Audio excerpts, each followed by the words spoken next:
November 12th, 2025, IBM makes an announcement that most people ignored. November 18th, Harvard publishes something in Nature that is terrifying. And between those dates, $3.7 billion moved into an industry that, until 3 weeks ago, most investors thought was decades away from maturity. This is the story of November 2025, the month quantum computing stopped being theoretical and became a weapon. What they announced. Let me show you the timeline they don't want us to connect. November 5th, a company called Quantinuum launches something called Helios. They claim it's the most accurate quantum computer ever built.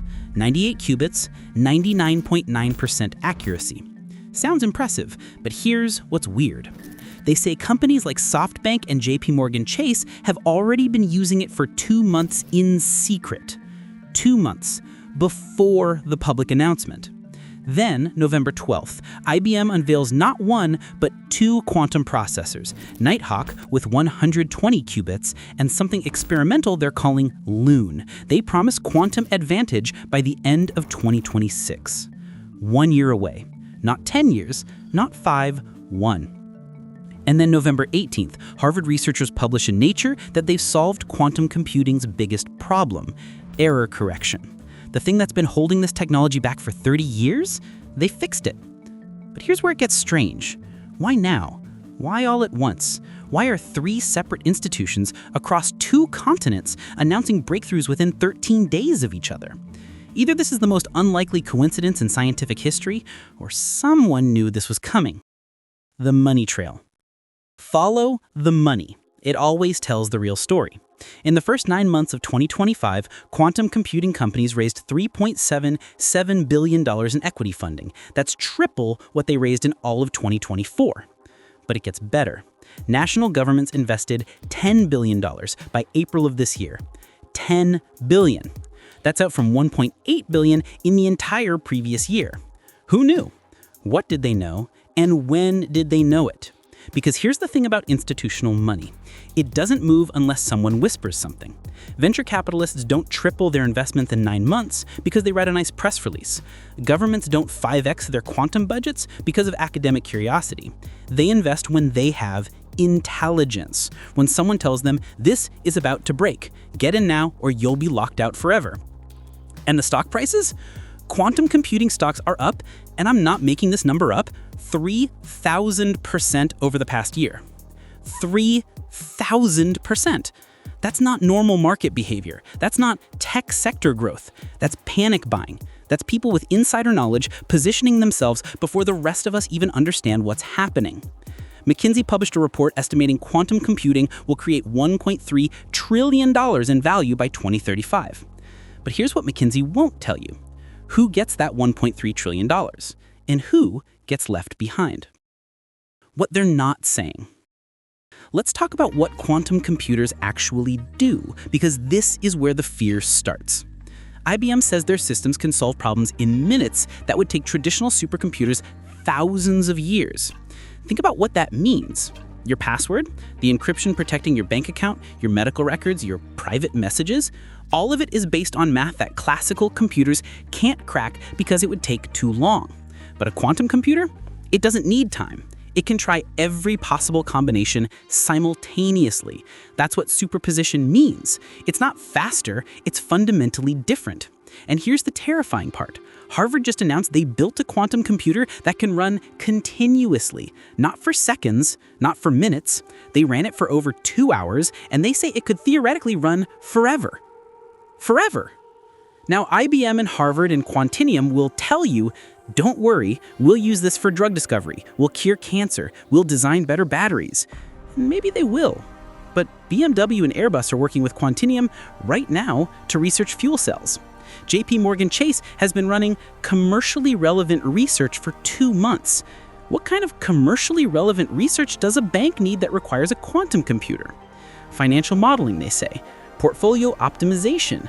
Or maybe breaking encryption on competitor transactions, predicting market movements before anyone else can, running simulations of economic warfare?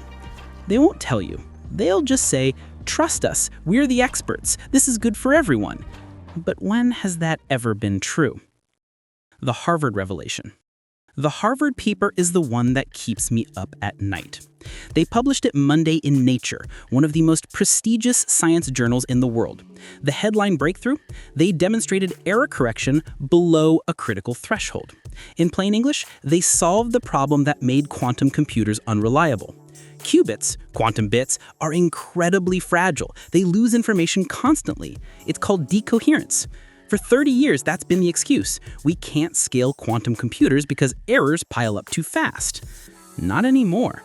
Mikhail Lukin, the lead researcher, said this creates the scientific foundation for practical, large-scale quantum computation. Practical, large-scale. Those are the key words. And here's what's buried in the paper. They built a system with 3,000 qubits that can inject 300,000 atoms per second to replace lost qubits. 300,000 per second. One of the researchers, Vladan Vuletic from MIT, said quantum machines that run forever, in practice, not just in theory, might now be just 3 years away. 3 years. But if Harvard and MIT are publishing this now, how far ahead are the classified programs? The ones at DARPA, the NSA, China's National Quantum Initiative? If this is what they're telling us, what aren't they telling us? The darker implications. Here's the part that nobody wants to say out loud. Quantum computers don't just break encryption, they break everything our digital society is built on. Every blockchain, every cryptocurrency, every secure communication channel, every classified document ever transmitted electronically. All of it is suddenly readable. And the window between we have this technology and everyone knows we have this technology is the most dangerous period in modern history. Because whoever gets there first controls everything.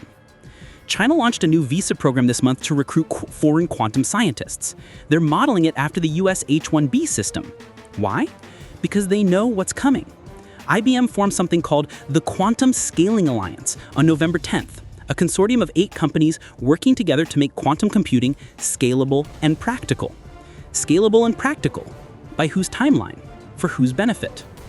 And DARPA, the Defense Advanced Research Programs Agency, announced the next stage of its quantum benchmarking program on November 6th. DARPA doesn't benchmark technology for fun. They benchmark weapons. So here's where we are. In 13 days, we went from quantum computers are decades away to we have working systems and major corporations are already using them in secret. The money moved before the announcements. The technology works better than they're admitting. And the timeline keeps accelerating. IBM says quantum advantage by 2026. That's 13 months from now. Harvard says fault-tolerant systems by 2028. But they're publishing breakthroughs a year ahead of schedule. And JP Morgan Chase and SoftBank have already been running experiments on systems the public just learned about. You want to know the scariest part? The researchers keep using the same phrase over and over. You'll see it in every paper, every press release. This changes everything. They're right. It does change everything. The question is, who controls what comes next? Because based on the money, the secrecy, and the synchronized announcements, someone already knows, and they're not telling you. Stay alert. Stay informed. This is just the beginning. And if you haven't watched my other detailed classified report on what Ford CEO James Farley said he found when his team tore apart a Chinese car that made him humbled, click here to watch it now.